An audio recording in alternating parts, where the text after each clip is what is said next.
Sometimes it can feel helpless, and it seems like the woke agenda is just sweeping the world and winning popular opinion. Well, I'm here to tell you today, no, I'm here to prove to you that wokeism is actually losing momentum at a monumental rate, and common sense is more common than ever.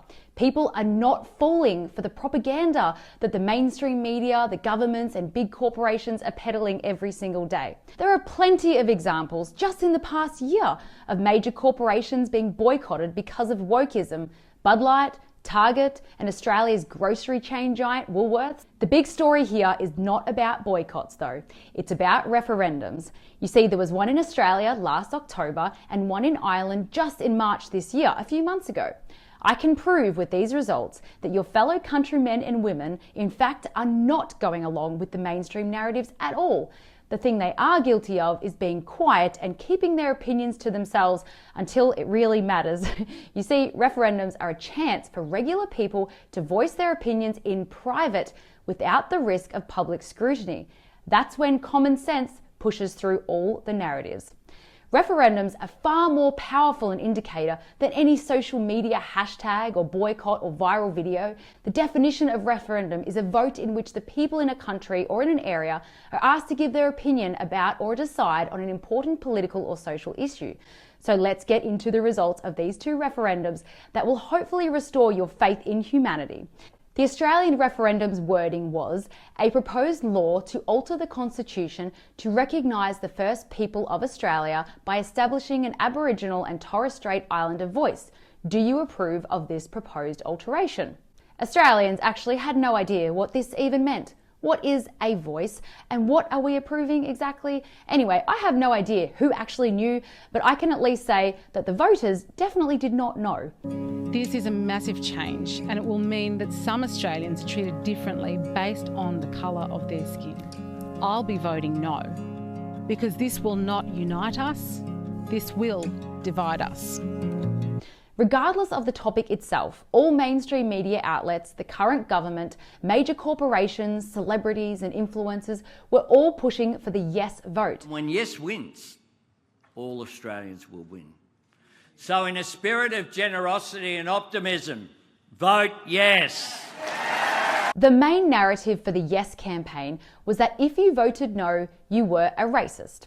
Even though that's clearly not true, the mainstream machines did a very good job at guilting good and honest Aussies into voting yes, even though they were basically blindfolded. Because it is so confusing out there. I read online that Indigenous people, they don't even want it. 80% of us do. Okay, but I saw a video of an Indigenous person saying that it doesn't go far enough, and I'd personally like it to go far enough. Me too, I'd like to go far enough for Indigenous people, for them. Okay, so you would vote no to this progress so that we can reconvene at an undisclosed point in the future and then go far enough. Yes, that makes sense to me. Finally, some sense.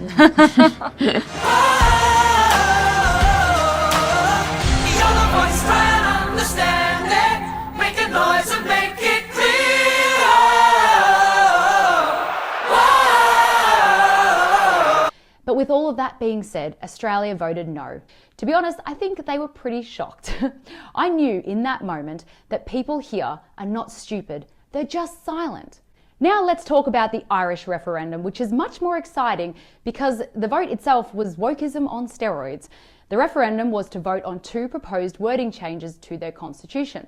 The first change would include families which are not based on marriage. Now that was defeated with 67.7% voting no. The second change was about the role of women in the home and was defeated by 73.9% of voters rejecting it. In other words, they wanted to take women out of motherhood and marriage out of families. The Irish referendum defeat was even more impressive than Australia's and also made history there. The Irish referendum was almost as woke as it gets, and every major political party, mainstream media, big corporations and celebrities were campaigning for the yes side. Ireland has moved on significantly since 1937 when our constitution was written, and it's well past time that it reflects the modern, progressive Ireland we have now become. So please vote yes and yes on March the 8th. But the regular people of Ireland said no by well over 70%. So effectively we are diluting into a mush what is something that is rich and certain and which can be built on by reference to other parental relationships. But we're opening it up into something which is vastly uncertain. It's not hearsay, it's not conjecture, it's literally the voice of the people. Most importantly, people got a chance to have their say without the risk of being cancelled, bullied, or unfriended. Wokeism can seem to be louder sometimes, but not because it has more people behind it. It's just because the people pushing it are just louder.